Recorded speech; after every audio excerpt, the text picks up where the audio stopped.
Good morning. Gorgias, day 12.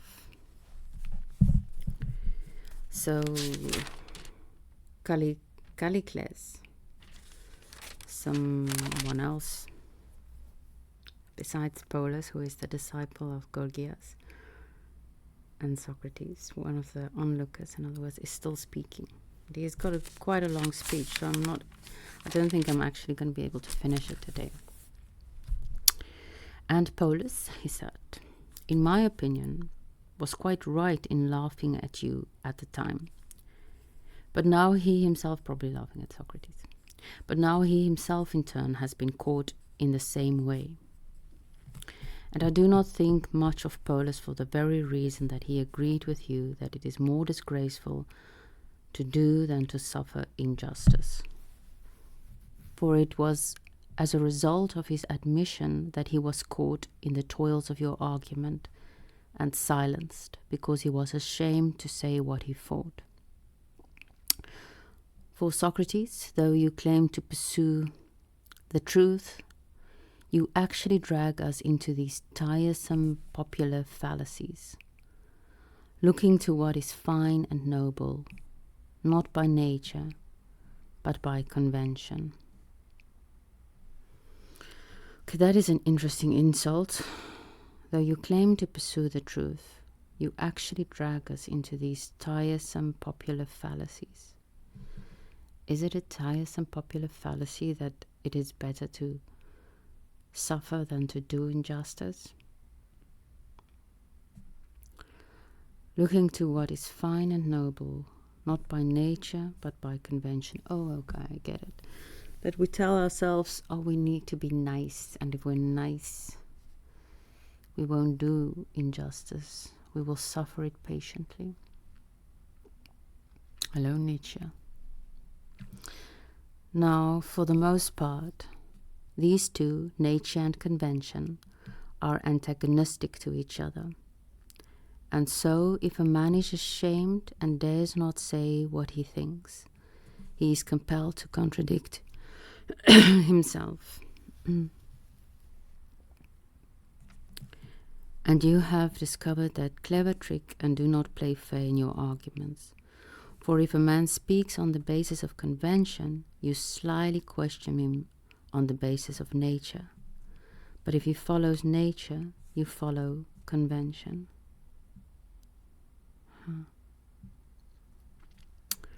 For example, I found it very interesting that Plato decided to put these words in writing.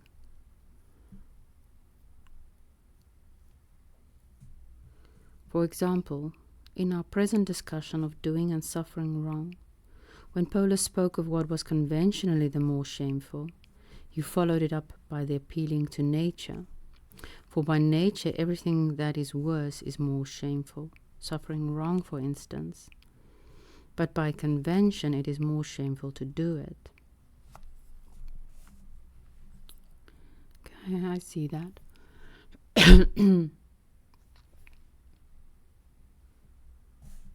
For to suffer wrong is not even fit for a man, but only for a slave. I do remember that those times a slave was not really considered fully, well, at least not even fully Athenian. They didn't have voting rights or anything, of course not. Neither did women. So he might as well have said, for to suffer wrong is not even fit for a man, but only for a woman. I'm getting pretty tired of that.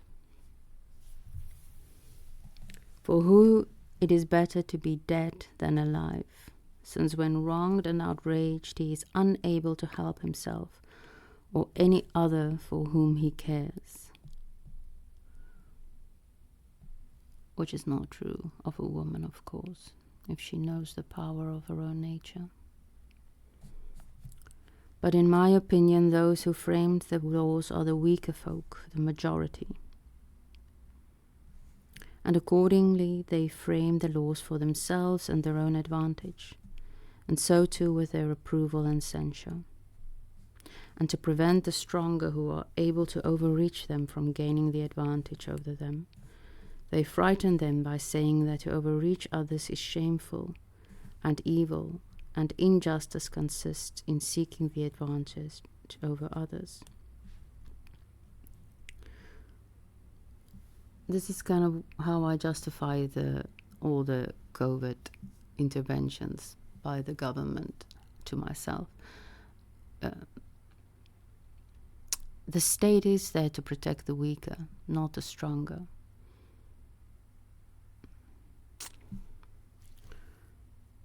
And though it was very unnatural what we did, very, very unnatural, the state was only following its calling to protect the weaker.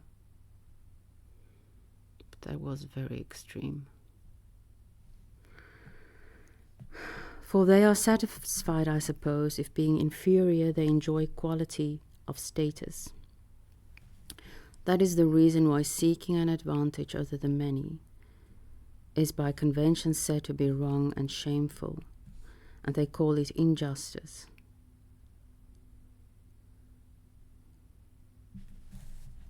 But in my view, nature herself makes it plain that it is right for the better to have the advantage over the worse, the more able over the less.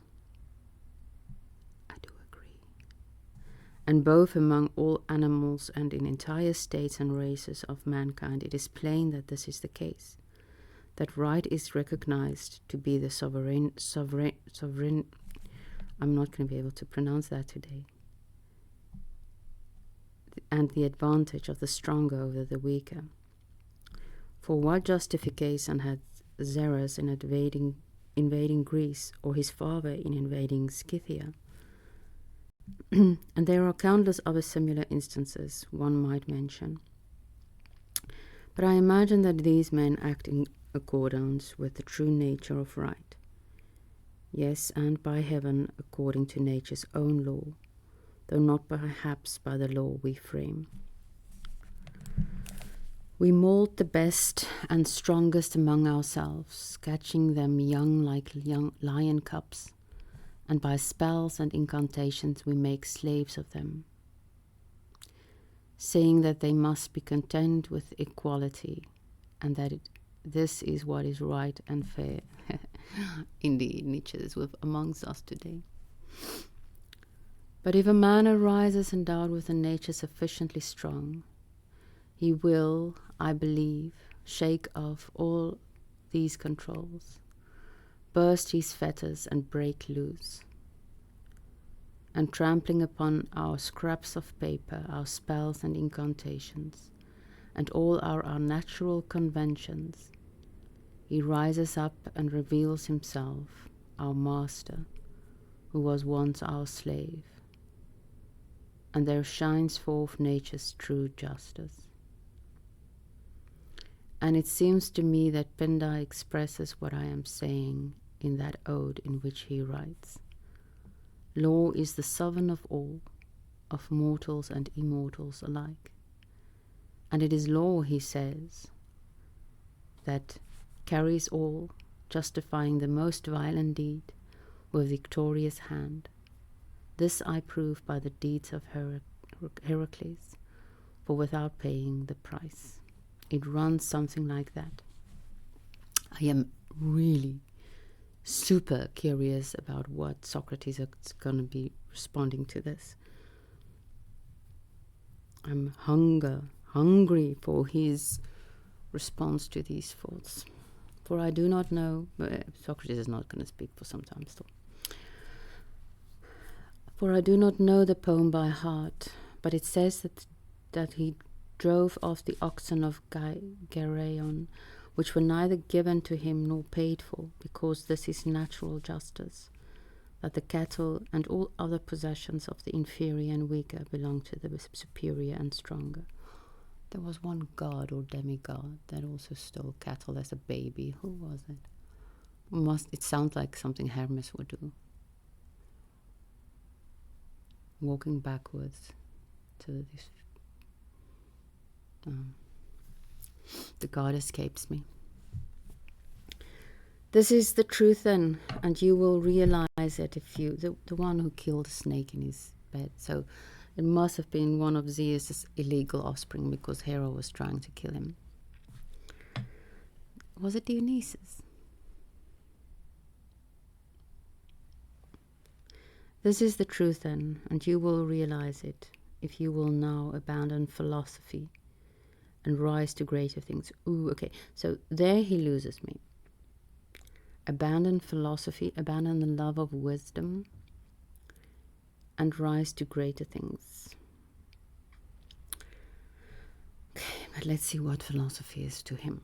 For philosophy, you know, Socrates, is a pretty thing if you engage in it moderately in your youth.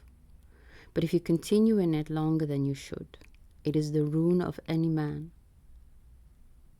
For if a man is exceptionally gifted and yet pursues philosophy far on in life, he must prove entirely unacquainted with all the accomplishments requisite for a gentleman and a man of distinction. Such men know nothing of the laws in their cities, or of the language they should use in their business associations, both public and private with other men, or of the human pleasures and appetites. And in a word, they are completely without experience of men's characters. Okay, so this is basically what Socrates said of himself. I remember that he said he doesn't know how to preside in the courtyard because he knows nothing of these things. So thus far, actually, what he is saying seemed to be true of Socrates, and Socrates admits it, that he's completely incapable of political life because of his love of wisdom. And so when they enter upon any activity, public or private, they appear ridiculous, just as public men, I suppose, appear ridiculous when they take part in your discussions and arguments. For what Euripides says is true. All shine in that and eagerly pursue it, giving the better part of the day thereto, in which they find themselves most excellent. Oh, I like that. All shine in that and eagerly pursue it, giving the better part of the day thereto, in which they find themselves most excellent. But that in which they are inferior they shun and abuse, praising the other out of partiality to themselves, with the idea that they are thus praising themselves. But to my mind, the right course is to partake of both. It is a good thing to engage in philosophy just so far as it is an aid to education, and it is no disgrace for a youth to study it. But when a man who is now growing older still studies philosophy, the situation becomes ridiculous, Socrates. And I feel towards philosophers very much as I do towards those who lisp and play the child, play the fool. When I see a little child for whom it is still proper enough to speak in this way, lisping and playing, I like it, and it seems to me pretty and ingenious and appropriate to the child's age. And when I hear it talking with precision, it seems to me disagreeable, and it vexes my ears, and appears to me more fitting for a slave. But when one hears a grown man lisping or sees him playing the child, it looks ridiculous and unmanly and worthy of the beating. I feel exactly the same too about students of philosophy. When I see a youth engaged in it, I admire it, and it seems to me natural, and I consider such a man ingenious. And the man who does not pursue it I regard as illiberal, and one who will never aspire to any fine or noble deed. But when I see an older man still studying philosophy and not deserting it, that man, Socrates, is actually asking for a whipping. For as I said just now, such a man, even if exceptionally gifted, is doomed to prove less than a man, shunning the city centre and marketplace in which the poet said that men win distinction, and living the rest of his life sunk in a corner, and whispering with 3 or 4 boys, and incapable of any utterance that is free and lofty and brilliant. I think we're gonna have to leave ourselves on that cliffhanger. I don't read a lot.